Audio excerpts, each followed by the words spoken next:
You're listening to an Airwave Media Podcast. Feel like who art Ed? We'll try to spice it. Who art Ed? Mr. Wood art Ed me. Good. Either way, it's ambiguous. It works on so many levels. I know. That's off to a great start. Welcome to Who Arted, where we explore visual arts in an audio medium. I'm your host, Kyle Wood, and today we're going to be looking at Henri de Toulouse Lautrec.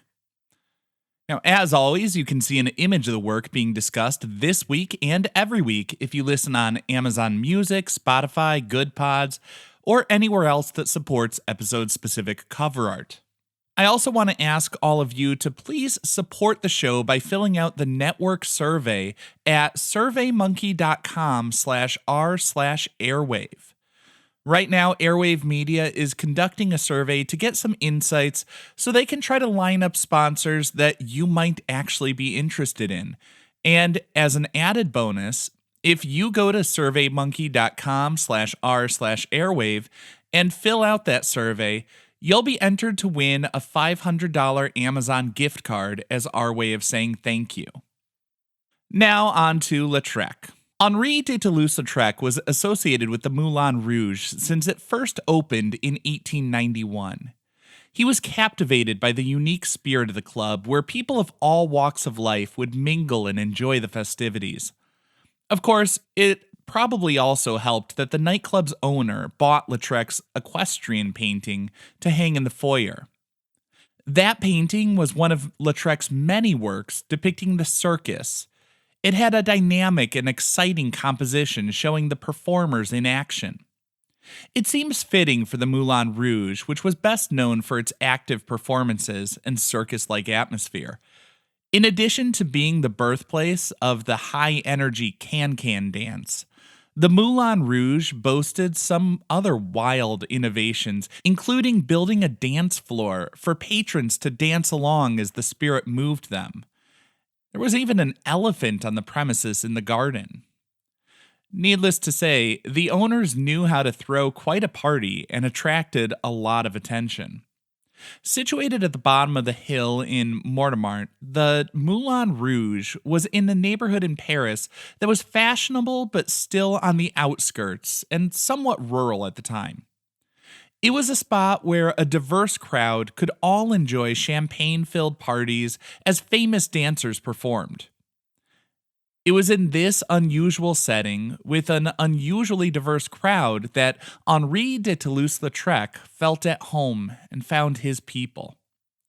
In some ways, every great work of art is a portrait of the artist, as it reveals a bit about the creator's interests and priorities.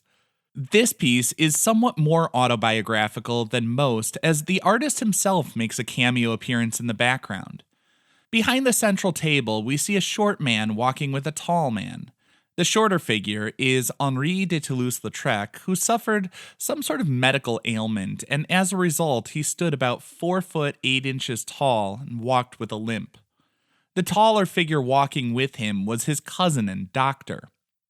We see gathered around the table a group of Lautrec's friends from the nightclub.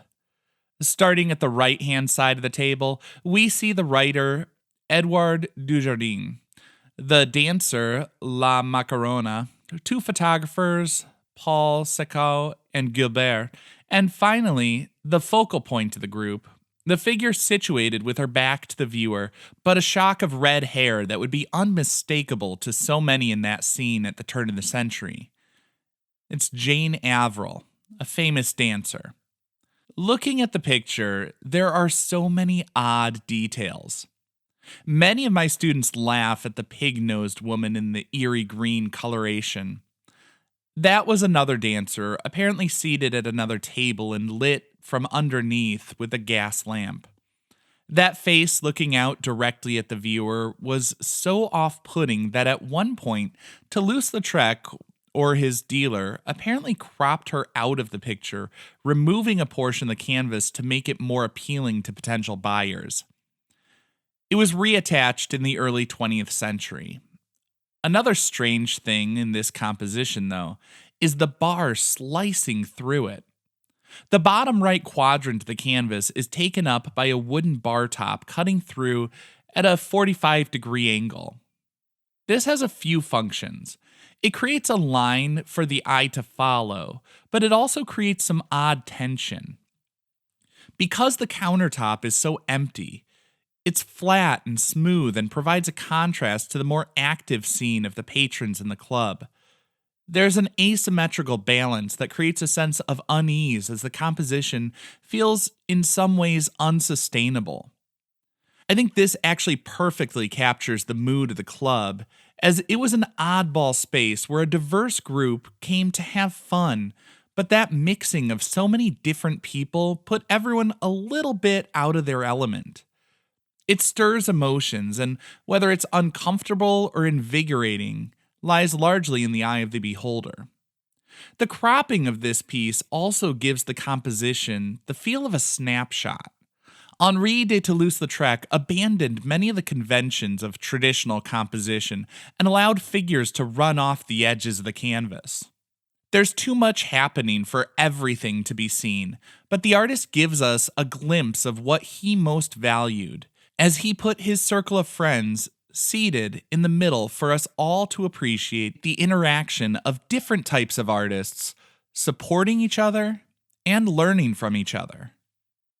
This concludes this week's episode of Who Arted, part of the Airwave Media Podcast Network. If you found this tolerable, please leave a rating or review on your favorite podcast app. You can find images of the work being discussed this week and every week on social media at Who Arted Podcast on Twitter, Instagram, and TikTok, and of course on the website whoartedpodcast.com. Podcast done.